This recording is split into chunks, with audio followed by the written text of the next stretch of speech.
Hello good morning students, कैसे हो सब। चलो बढ़िया। आज वापस से हम लोग फिर से चैप्टर 5 में डिस्कशन करने वाले हैं। हाँ तो बच्चों, अभी हम लोग पहुंच चुके हैं अपने ही क्लास 9 के चैप्टर 5 के सेल चैप्टर के पार्ट नंबर 3 में, जिसमें हम लोग बात करने वाले हैं सेल के कुछ फैक्ट्स के बारे में, जैसे कि सेल के शेप साइज अलग अलग होती, किस तरह की होती हैं, कैसे ये सब फंक्शंस पे डिपेंड करते हैं। अगर हम बात करें यहाँ पे तो सेल जो है, सेल के शेप और साइज पे बॉडी के पार्ट का फंक्शन डिपेंड करता है। फिर ये कह सकते हैं कि बॉडी या ऑर्गन के फंक्शन के अकॉर्डिंग सेल या सेल का शेप और साइज होता है।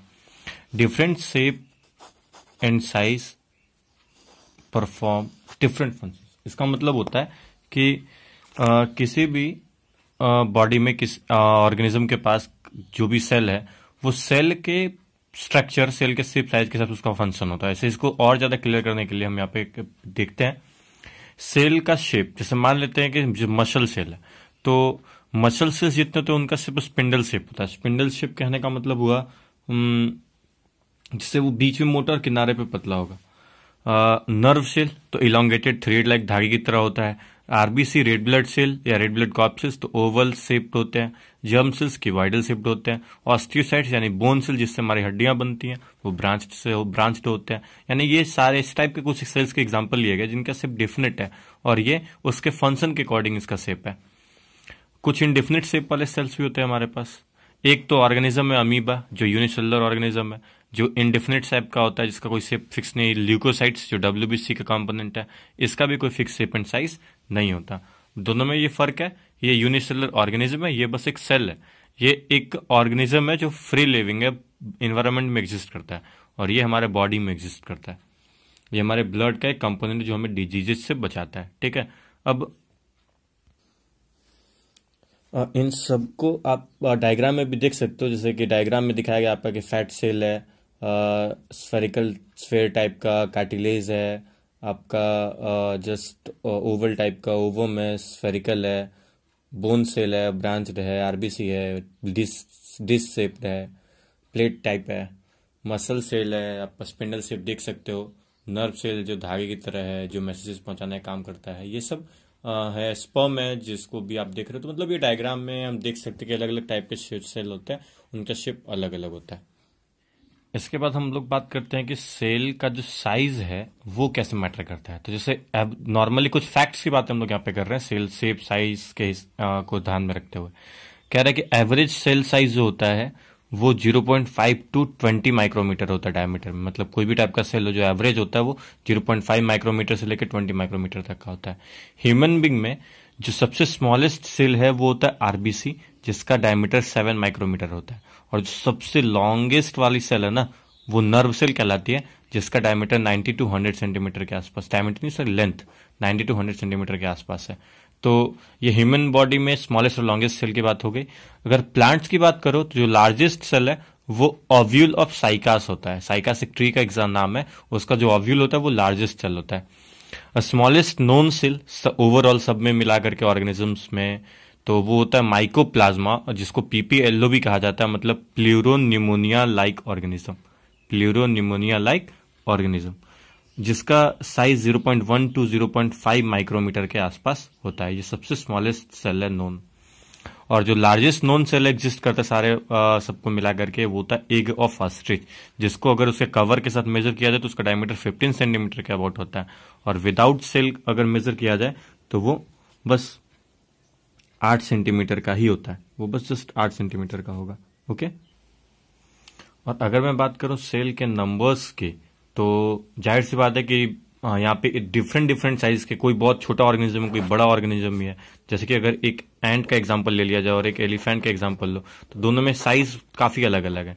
तो अब क्वेश्चन यह अराइज होता है कि एक एलिफेंट इतना बड़ा है, एंट इतना बहुत छोटी सी चीज है, बीच में हम लोग भी आ जाते हैं ह्यूमन बींग, तो क्या सेल का जो साइज होगा वो एलिफेंट का ह्यूमन बींग से बड़ा होगा या एंट से बड़ा होगा, या फिर ह्यूमन बींग के सेल का साइज एंट से बड़ा होगा, या एलिफेंट से छोटा या एलिफेंट से बड़ा होगा? आखिर भाई तभी तो शेप और साइजेस अलग अलग हैं, इतने बड़े छोटे का डिफरेंस है हमें। तो यहां पे कंफ्यूजन है भाई, जो तुम सोच रहे हो वैसा नहीं है। है क्या एग्जैक्टली कि भाई इनका शेप अलग है, साइज है, ये हमसे काफी बड़े हैं, ये एंट से काफी बड़ा है, हम एंट से काफी बड़े हैं। रीजन ये है नहीं है कि हमारे सेल का साइज बड़ा छोटा है, बल्कि रीजन ये है कि एलिफेंट्स में नंबर ऑफ सेल्स ज्यादा है ह्यूमन बींग से, ह्यूमन बींग में नंबर ऑफ सेल्स ज्यादा है एंट से। इस तरीके से एग्जाम्पल है। रैट का लो तो रैट में number of cells human being से कम है, तो रैट ह्यूमन बींग से छोटा है, बट एंट से बड़ा है। तो नंबर ऑफ सेल्स की वजह से इनके साइजेस मैटर करते हैं, इनका सेल बड़ा छोटा नहीं है, ठीक है। तो इस सेल में साइज नंबर में कुछ फैक्ट की बात करेंगे।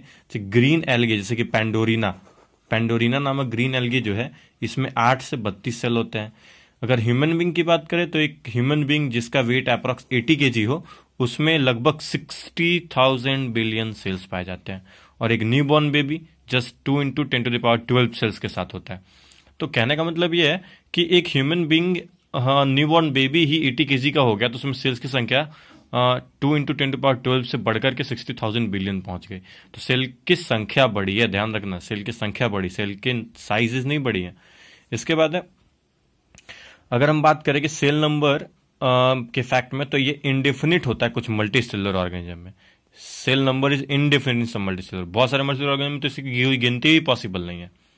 और फिर सेल वॉल्यूम की अगर बात करें तो it is independent of the size of organism. Cell का जो वॉल्यूम होता है वो ऑर्गेनिज्म के साइज से इंडिपेंडेंट होता है, मतलब उससे उसको कोई फर्क नहीं पड़ता।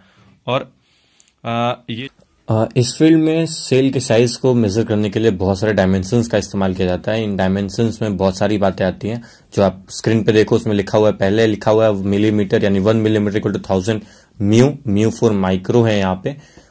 माइक्रोमीटर को माइक्रोन भी कहा जाता है, सिर्फ म्यू से भी डिनोट करते हैं।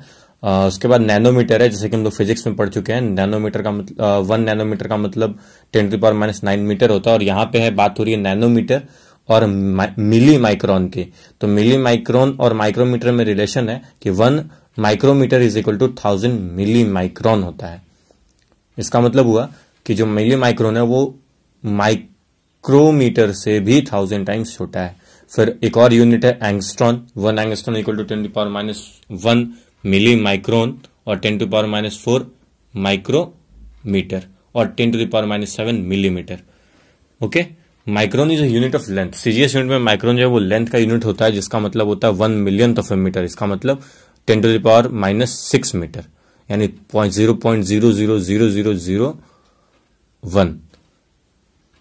ओके, तो ये डायमेंशन से इसको आपको याद रखना है, आपको आगे मिलने वाले चैप्टर में।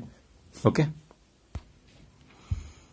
चलिए बच्चे, तो हम लोग बात करेंगे मेन रूप से प्लांट और एनिमल सेल के बारे में, क्योंकि जाहिर सी बात है ऑर्गेनिजम्स यहाँ पे तो बहुत सारे हैं। उनमें से कुछ ऑर्गेनिजम्स बेसिकली 2 तरह के हैं, प्लांट्स हैं या फिर एनिमल है। तो जाहिर सी बात है कि एम सैडिन और टी श्वान 1838 और 1839 में उन्होंने जो सेल थ्योरी दी थी, 1838 और 1839 में उन्होंने जो सेल थ्योरी दी थी, उसके अकॉर्डिंग सारे प्लांट सेल मिलकर के प्लांट को बनाते हैं और एनिमल सेल मिलकर के एनिमल को बनाते हैं।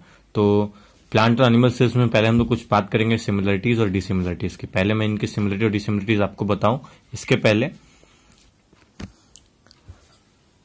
आप इन दोनों सेल्स के डायग्राम देख लीजिए। डायग्राम आपके स्क्रीन पे स्पष्ट दिखाए जा रहे हैं, दोनों के ही प्लांट और एनिमल सेल के। अगर आपको अभी डायग्राम क्लियर ना होता हो तो आप वीडियो के लास्ट में देख लेंगे, आपको दोनों डायग्राम मिल जाएंगे। ठीक है, अब इन दोनों डायग्राम में आप गौर करेंगे कि बहुत सारे ऐसे पार्ट्स हैं, बहुत सारे ऐसे ऑर्गेनल्स हैं। ऑर्गेनल्स मतलब होता है वो चीज जो साइटोप्लाज्म में, यानी टीनी पार्ट्स जो होते हैं, लिविंग पार्ट जो सेल के अंदर साइटोप्लाज्म में प्रेजेंट हैं, जो सेल के अंदर मेटाबॉलिज्म के प्रोसेस को कंप्लीट कर रहे हैं। तो जैसे न्यूक्लियस है, माइटोकॉन्ड्रिया है, राइबोसोम है, सेल मेम्ब्रेन है, एंडोप्लाज्मिक रेटिकुलम, इस तरह के कुछ बहुत सारे ऑर्गेनल्स जो दोनों में ही पाए जा रहे हैं। प्लांट में भी दिख रहे हैं, प्लांट सेल में भी दिख रहे हैं और एनिमल सेल में भी दिख रहे हैं। तो इनको सिमिलरिटीज में काउंट करते हैं। सिमिलरिटीज की लैंग्वेज वाली जो आंसर है वो आपको वीडियो के लास्ट में मिल जाएगी, और डिसिमिलरिटीज भी। तो यहाँ पे दोनों में जो जो चीजें हमको कॉमन मिल रही हैं वो सिमिलरिटीज में काउंट की जाती है, और जो चीजें केवल एक में पाई जाएंगी उन्हें डिसिमिलरिटीज कहा जाएगा। जैसे डिसिमिलरिटीज की अगर मैं बात करूं तो आप गौर करो, डायग्राम में एनिमल सेल में आप सेंट्रियोल देख सकते हो, लेकिन प्लांट सेल में ऐसा कोई सेंट्रियोल नहीं पाया जाता। तो ये एक डिफरेंस हो गया, ये एक डिसिमिलरिटी हो गई। उसके बाद अगर मैं बात करूं तो प्लांट सेल के पास तो सेल वॉल आप देख सकते हो, लेकिन एनिमल सेल में ऐसा कोई सेल वॉल नहीं है, ये भी एक डिफरेंस हो गया, डिसिमिलरिटी हो गई। प्लांट सेल में एक और एक्स्ट्रा चीज, क्लोरोप्लास्ट आप देख सकते हो अपर कॉर्नर पे लिखा पड़ा है, लेकिन एनिमल सेल में ऐसी कोई स्ट्रक्चर नहीं है। मतलब ये 3 डिफरेंसेस आप बेसिकली आराम से हैं। तो इनको हम लोग बोलते हैं dissimilarities between plant and animal cell, और कॉमन पार्ट्स को सिमिलरिटीज में काउंट किया जाता है। तो बेसिकली ये दोनों ही चीजें आपको मेरे हिसाब से समझ में आ गई होंगी। आप इन दोनों के नोट्स आपको, जैसा कि हमेशा कहते आया हूं, चैप्टर के लास्ट में दे दी जाती हैं। आप उनको वीडियो पॉज करके रोक के लिख सकते हो। अगर कोई प्रॉब्लम हो तो आप हमें पूछ सकते हो कमेंट सेक्शन में, या पूछ सकते हो। ओके, चलिए, तो आज के लिए इस वीडियो के इस पार्ट में इतना ही। आगे हम डिस्कशन करेंगे अब सेल के बेसिक कॉमन पार्ट्स के बारे में, एक एक करके कौन किसका क्या फंक्शन है, और फिर डिटेल में डिस्क्रिप्शन स्टार्ट करेंगे। ओके, तो चलिए आज के लिए इतना ही। धन्यवाद। आते रहिए, देखते रहिए, पढ़ते रहिए, सीखते रहिए और मुस्कुराते रहिए। और हाँ, कोरोना से भी बच के रहिए। Thank you for watching. Thank you for watching this video. Bye bye. May God bless you. Take care.